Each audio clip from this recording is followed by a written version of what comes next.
If singing feels strained for you, especially as you go higher, louder, or you feel more emotional investment, you are not alone. You're in a very large club. And if your instinct in those moments is to push harder, to support more, as we often hear, or to muscle your way through the phrase, that makes complete sense. That's a very normal human instinct. Most of us push or engage some very intense musculature because we care a lot and we want to ensure the success of the note coming out of our face. So I still have to really give this a lot of thought when I sing. The problem is that pushing almost never solves strain. In fact, usually it makes strain worse, as you can imagine. So even if it feels temporarily successful. So in this video, I want to show you why strain happens, and more importantly, what actually changes strain. And hey there, if you're new here, my name's Dan Calloway. I teach musical theater, voice, and vocal pedagogy at Boston Conservatory, Berkeley.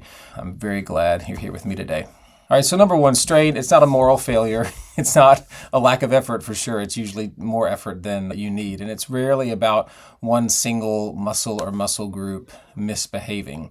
Strain is almost always a coordination issue between the systems of your voice. When singers feel strained, they often assume that the problem is breath pressure. We think, I need more support, because that's usually the go-to thing we hear from well-meaning coaches and teachers, more support. But very often, the breath is responding exactly to what the vocal folds are doing. So if the vocal folds are too pressed together, the breath pushes harder to get through. If the folds are too open or unstable, the breath can sort of flood in or pass through very quickly, trying to compensate. So breath isn't the villain itself, it is reacting. But very often the breath is responding exactly to what the vocal folds are doing. So if the vocal folds are too pressed together, the breath pushes harder to get through, yeah? And if the vocal folds are really open or even kind of unstable, if the vocal folds are really open, which is a choice you can make, the breath kind of floods through trying to compensate. So breath itself isn't the villain, it is reacting. When you understand that, the solution shifts from force to coordination. So let's explore this in a very simple way. I want you to start with a comfortable pitch, something right in the middle of your range, nothing high, nothing loud. So first we're gonna act annoyed. I want you to just go, uh-huh, uh-huh. So feel that's kind of like rather firm and pressed, uh-huh, a little annoyed, uh-huh.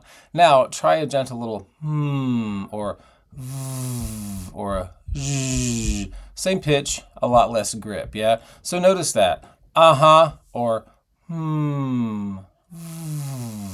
Notice the difference between that one and the one on the M or the V, the SOVT. So notice what changed between just those couple of events. Your breath didn't need instructions. Your body reorganized itself automatically. That's because the way your vocal folds vibrate directly affects how much effort the rest of your system uses. So often less unnecessary pressure at the fold level usually means less strain everywhere else. So now let's add one more layer to that. Take the same gentle sound and slightly change the shape of your vocal tract. Maybe let the back of the mouth feel a little bit more spacious, or let the vowel round just a touch. So don't think I've got to open, just allow some space. So just take like that V sound. And I'm just going to float a little bit in the back space. Or even like that Z sound. Zzz. Zzz. Just giving myself a little bit of width, a little bit more spaciousness there back behind the molars. A lot of times you'll notice that the sound feels even easier without getting louder. That is resonance helping the vocal folds do less. So even if I take like an ooh, ooh, I'm just floating a little bit of space there in the back, letting the pharynx kind of bloom out. Just a little bit more float of space there in that area, in that zone. That's resonance helping the vocal folds do less work. This is why the idea of pushing or working harder always makes strain worse. Strain often wants redistribution, not more force. Really hear that. If we're feeling strained or inefficient or making a sound that we don't want to repeat, that event often wants redistribution among systems, not more work. Yeah, so that's why this systems framework is always really helpful. How is body relating to breath? How is breath relating to phonation? How is phonation relating back to breath? Same with resonance. How is resonance affecting phonation, articulation to resonance, etc.? So here's a useful question when strain shows up.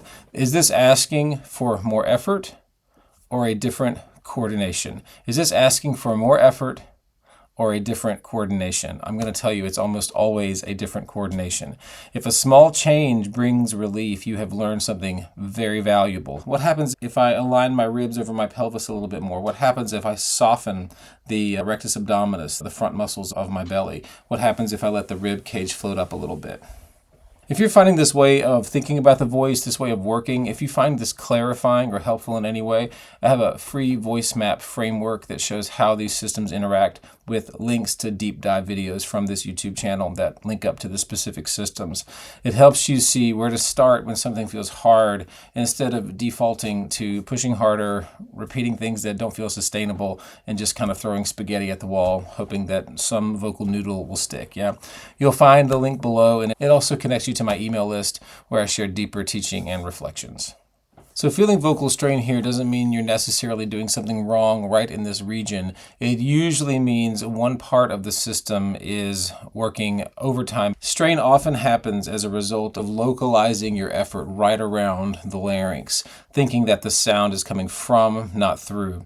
And it's usually alleviated when we can get an idea of how the systems are really interacting. How is my body shaped in space? How is it dynamically moving? How is it welcoming and moving breath through? And then how is that breath affecting the vibrational pattern? How is the vibrational pattern affecting breath, etc.? So it's really getting an idea of how these systems are working together. When you stop fighting sensation and start getting curious about which systems are involved and how, practice can become far more efficient and a lot kinder, a lot more curious, a lot more gentle, which is always helpful. It always helps us to get down the road a little faster when we have gentle curiosity. You definitely don't need to sing harder. Please don't do that. You need to sing, it's that whole work smarter, not harder. So when we sing smarter, that means we're getting an idea of how the overall systems of the voice are working together and really getting a clue about how things are affecting each other. Take mapping in that curiosity of what's going on in the body and how the systems are interacting. It's a huge shift, and it really opens up your own inherent intelligence about how your body is working together. It's a big deal. And even just being able to relate to yourself with curiosity and with some kindness changes everything when you're practicing and when you're performing, because you're going to start to notice things in a kinder, gentler way. And that way your brain becomes a collaborative coach rather than a critical meanie. If strain has been a constant companion in your singing, I hope this gives you a little bit of relief and a little bit of hope. There is a way forward. It does not involve forcing your body to cooperate or square pegging, round holing your way through singing. We don't want to do that. If you have questions about where strain shows up for you, feel free to please leave them in the comments. I love answering your questions. And if you want the map that ties all of this together, it is waiting for you in the link below. So I'll see you in the next video, and remember, in the meantime, there is only one you, and somebody would love to hear the story only you can sing. Love much. Now go sing.